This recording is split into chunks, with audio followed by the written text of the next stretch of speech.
realities of war, economic headwinds, the hangover from the pandemic, and competition among world powers cannot be used as justification not to confront these imminent dangers.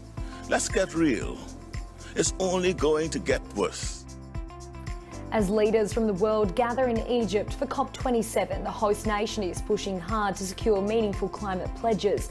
But given the current state of the global economy, soaring inflation and geopolitical instability, many fear substantial breakthroughs at this year's event will be few and far between. Addressing fellow delegates, US President Joe Biden believes it is the duty of every nation to act now. Biden says America is leading the charge, passing sweeping laws to tackle global warming. The climate crisis is about human security, economic security, environmental security, national security, and the very life of the planet. With more than $650 billion in spending last year, the United States government is putting our money where our mouth is to strengthen accountability. We're racing forward to do our part to avert the climate hell. Washington has also joined the EU, Japan, Canada, Norway, Singapore and Britain in pledging more action on oil industry methane. Methane is the most potent gas and contributes significantly to overall warming of the Earth's atmosphere. Now, this comes as a number of leaders from poor countries criticise their wealthy counterparts and oil companies too for the part that they are playing in the climate crisis, demanding they pay up for damages being inflicted. Meanwhile, UN Secretary-General Antonio Guterres says the clock is ticking, but the answer is within our hands. Using bogus net zero pledges to cover up massive fossil fuel expansion is reprehensible. It is rank deception. This toxic cover-up could push our world over the climate cliff. The sham must end. And for more, let's bring in Andrea Zanon, a former World Bank consultant and Vice President of the Earth Council Italia. Andrea, thank you for your time as always. Now, in your eyes, will there be any significant breakthroughs at this summit? What sets it apart from other years so far? I remain optimistic, but I think it's important to be realistic. As you well discussed before, we're in the middle of a global recession. So I think it's well understood that COP27 in Egypt was more of a procedural gathering as opposed to a strategic gathering resulting in major breakthrough. I think the real breakthrough is that there is dialogue, there is momentum. We have reinvigorated leadership from the United States president, which I think will continue to move the needle. But let's not expect the damage and loss fund to be created as requested by the most vulnerable countries. That has too much liability attached to it, legally speaking. And so I think it's the best deliverable, the best breakthrough is renewed momentum and engagement towards like these targets that are now treated very seriously. I mean, at the moment, there is so much going on in regards to a geopolitical sense at this stage. How will the US relations with, say, Russia and China impact climate negotiations too? Because we know that COP is an annual conference that we have, but this year in particular is of significance because there is so much going on in regards to geopolitical tensions. Yeah, it's an excellent question. I think the geopolitical fragility is going to support the U.S. argument that we need to transition away from fossil fuel.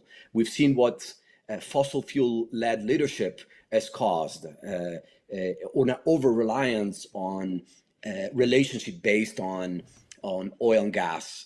In this case, I'm talking about Russia. So I think the Russian conflict, it's only going to accelerate the narrative away from the dependency on oil and gas.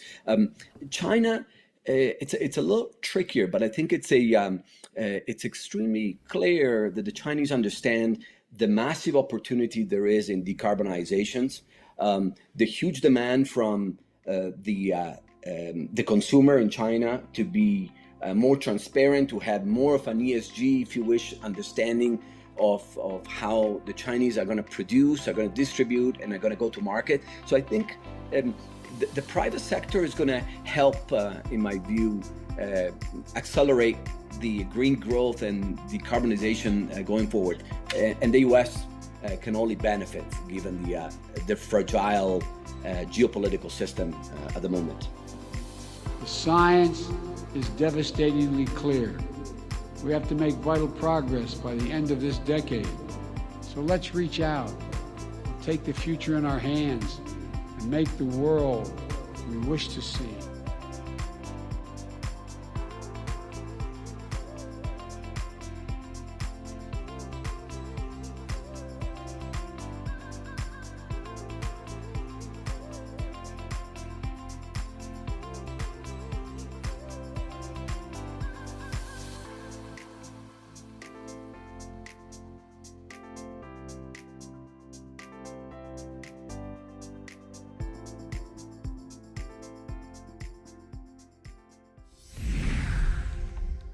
Biden is set to, of course, meet with Xi Jinping now. Will they be able to agree on a shared plan in tackling climate change moving forward?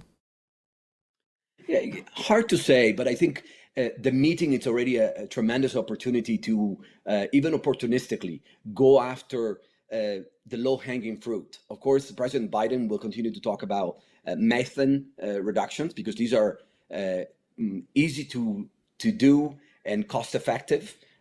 So I think that's where the climate progress will be seen over the next 5 years. I think China has vested interest in staying at the table, staying engaged, and becoming more of a climate positive actor as opposed to be perceived as a pariah. So I think I will see only their negotiation on climate and energy transition getting stronger and more productive going forward.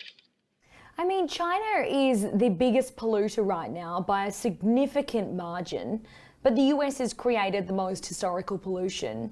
What commitments do both leaders need to make moving forward? It's a tough situation they both face. The Americans are, together with the Europeans, are becoming the larger investor in clean tech, in decarbonization and green growth. Just to give you a statistic here, by 2025, the US alone is expected to invest $2 trillion in clean technology. So I think there is definitely a bottom-up approach that we see in the United States, where the private sector is taking over part of the public sector agenda. In China, similarly, I think we are going to see much more activism at entrepreneurship level. I wouldn't be surprised if a lot of the unicorns, the billion-dollar companies in terms of valuation, will come out of Asia, where there are choke points, where there are carbon sinks. They're going to be massive opportunity to innovate and to create the new billion-dollar companies. Yeah, I mean, continuing on from that, hundreds of environmental activists at the moment are demanding that industrialized nations pay for the cost of global warming. What are your thoughts on that, Andrea? It's reasonable and to be expected. However, and this is actually one of the topics being debated in Sharm el-Sheikh in these days, the damage and loss fund. It's a good idea. It's absolutely sensible. Why, obviously, more polluting countries like the US and China should pay for the more vulnerable, like the Pacific Islands, like some of the African drought-prone countries. However, the liability that such a fund will have, it's basically a non-starter. The climate envoy Kerry has said clearly, we'll find other solution. We'll use other mechanism, which includes providing $100 billion fund to developing countries per year to address their resiliency and climate vulnerabilities. But let's not come up with more mechanism that will bring new risks to the legal framework. So I don't think there's going to be any breakthrough. I mean, let's talk about firstly the private sector there. Negotiators are putting together a program at the moment that would essentially capture the different measures that countries have committed to in order to reduce emissions. Now, this includes for specific sectors like the energy and transport sectors too. Is this an effective agreement in your eyes? That's a great question. I think one movement that is, I think it's moving the needle. It's called the first. It was celebrated at Davos last year. It's called the first Davos Coalition. It includes 50 of the top companies in the world, and these are companies that are committed to buy what we call the green products of the future. I'm talking about green coal, green steel, green aluminum. These are products that are currently not competitive. And so what they're doing is they are sending a price signal that these billion-dollar companies are willing to buy the expensive green products today to ensure that we get to a market momentum in 5 years. The technology is there, the scalability is not there yet. So this movement, I think it's going to be one that can really deliver, because it's not just 50 of the largest corporations in the world, it's also some of the biggest governments in the world and global organizations. So it's a good example of PPP working together and catalyze the capitalistic, ethical leverage to supply the products that everybody we need in order to bring down the carbonization efforts further. Given your expertise, I guess what needs to happen from here forward? We do have to wrap things up, but one piece of advice from here forward.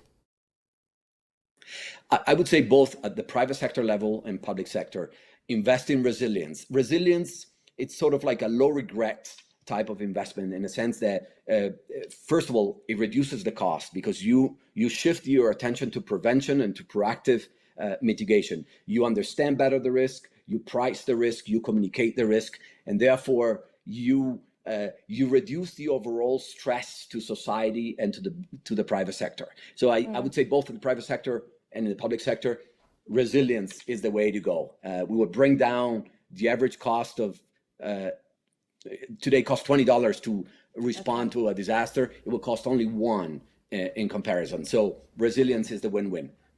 Some powerful words. Andrea Zanon, thank you as always for your time. I appreciate it. A pleasure being back.